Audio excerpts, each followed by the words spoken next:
Jason Maggard is somewhat of a legend on this channel, from thinking that the US is half the size that we're told,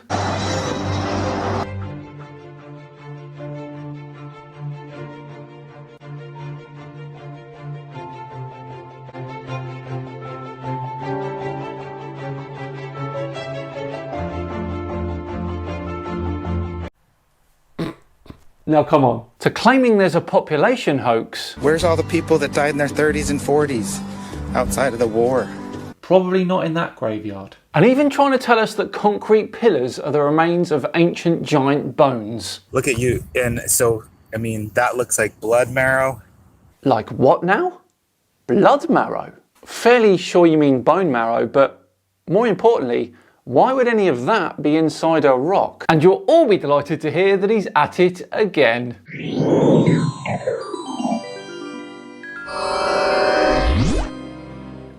Hello all and welcome along to another episode of Tinfoil Tuesday with me, Simon Dan. Thank you very much for joining me. Before we begin today, huge thank you to today's sponsors for the video, which is Klima. Climate change, as we know, is not only a problem that affects all of us, but will no doubt affect future generations as well. If there's something we can do to make a difference, then we all should absolutely be doing it. And that is where Klima comes in, by making the actions you take simple, effective, and rewarding. With an affordable monthly subscription with Klima, you can plant trees, promote clean energy projects, and improve lives all around the globe. You can calculate your carbon footprint in 3 minutes, and then track the impact you're personally having on the environment. And this here is my tree counter, which counts how many trees I'm personally responsible for planting. Join me and go carbon neutral with Klima today and get 10 extra trees planted in your name. Just click the link and enter my code to claim your trees and help me create even more awesome content for you. Let's make our planet a greener place together. Now, back to today's video, and not many people know this, but Jason Maggard actually starred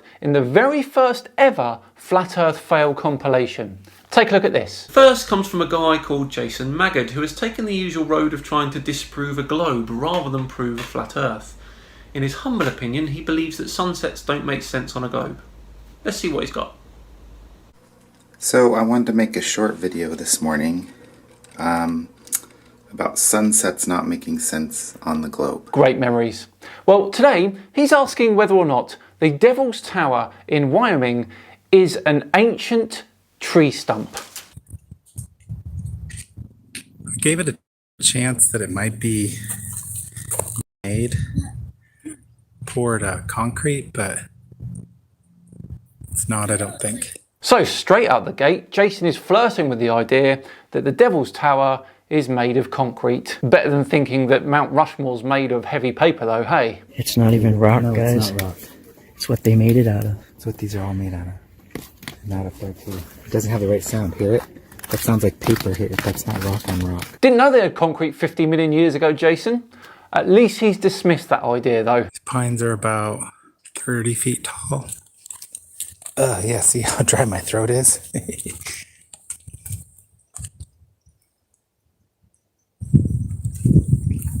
See, I think what we're seeing on the tree, these columns that they like to talk about, this thing, they got signs every few hundred feet telling you it's a lava column. But check this out right here.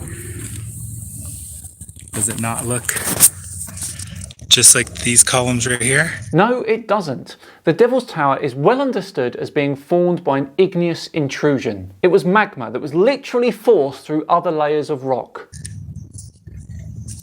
It's how a tree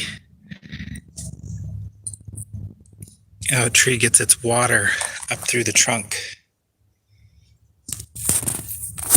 So a lot of these pieces are just the broken off bark that's come off over time. See, look, very similar looking columns on the inside of this dead tree, right? No, they aren't similar. One is a rock column, the other is the xylem cells from a tree.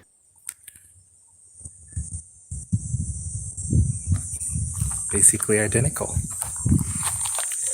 Basically identical or just slightly similar?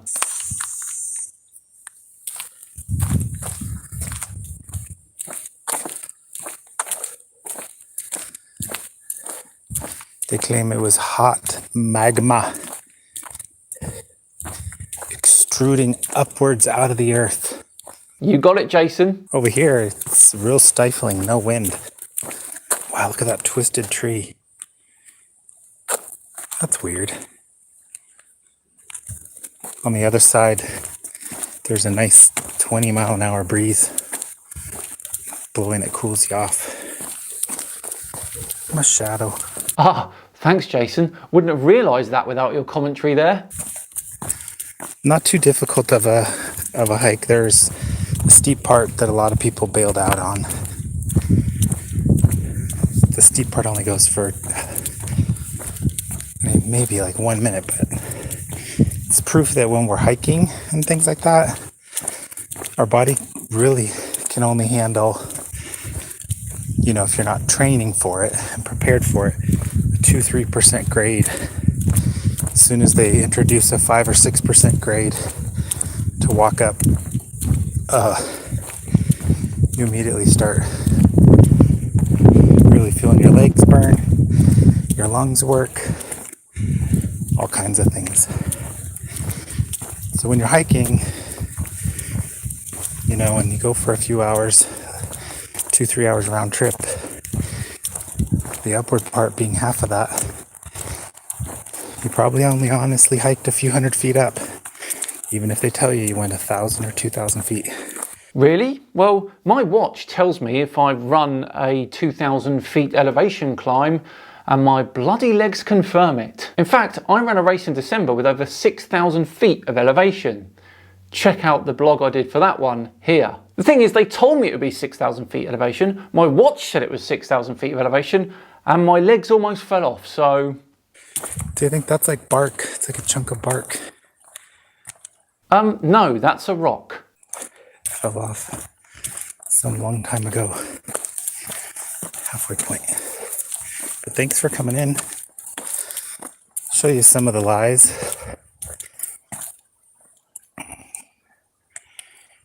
Well, this is about fires. Maybe not lies. You see the automatic defiance of mainstream information, plainly there for all to see. Definitely,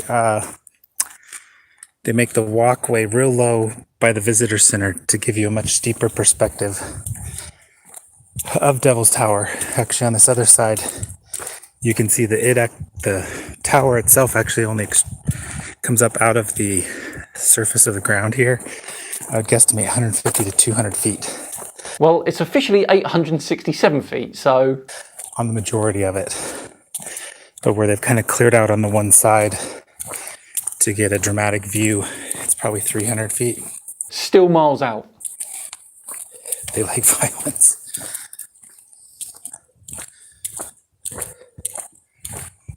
Are you walking through a swamp? They like division. It's been planted in our minds for a long time that we don't see things the same way, and that disagreeing is the correct way, and debating. I was even on the frickin' debate team at school, went to state debate. That's humanity, Jason. We can't all agree on everything. We don't all like the same stuff. There's a few people up here. I'd say 100, 200, I think, by looking at the parking lot. Oh wow, this is a cool view on this side. There were 2 people rappelling down on the easier side. Okay, that side. I bet nobody's climbed that side. I think that's the north side. That is smooth and straight up.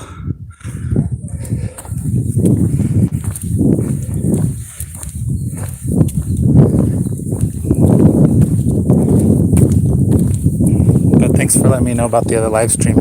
Yeah, I was in this town called Deadwood, which had the feeling of driving up a tree trunk. It had the feeling of driving up a tree trunk. So, vertically. You know, like a cut off tree trunk brought it out. And then the town was in the tree trunk. And then I found evidence leaving the town that it was. Ah, that's okay. He found evidence that it was inside a giant tree trunk. Any chance you're going to divulge that evidence, Jason?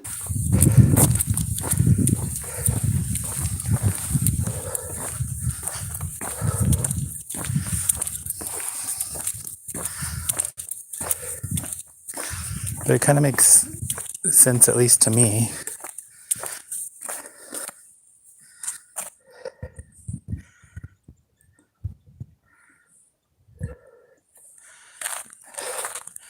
These are chunks of bark that fell off at some point. It makes sense to you that the boulders lying all over the place are chunks of bark that fell off a giant tree millions of years ago. Right, got it.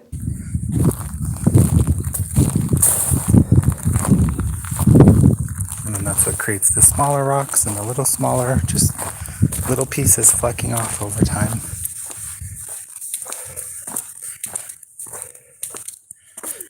Looks like bark.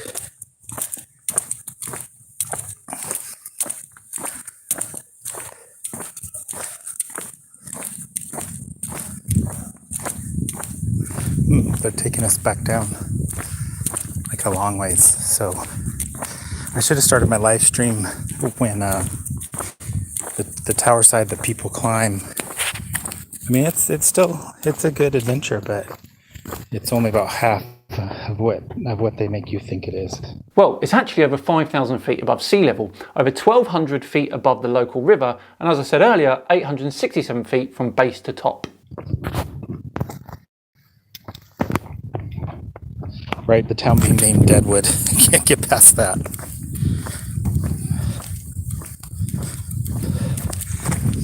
Deadwood, and the city's in a petrified, rockified tree stump.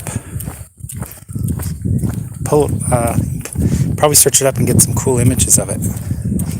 I took some still photos. I might make a little YouTube video of the photos. It's real weird because I had good internet and I could watch YouTube, but couldn't make a YouTube video. Hey, look, we've got a mini Devil's Tower right here. Looks almost identical. I think that's enough, Jason Maggard, for today. Dear oh dear. I know, Bob, right? Well, there is another Tinfoil Tuesday, all done and dusted. Thank you so much for joining. It truly is appreciated. If you enjoyed it today, please do consider subscribing.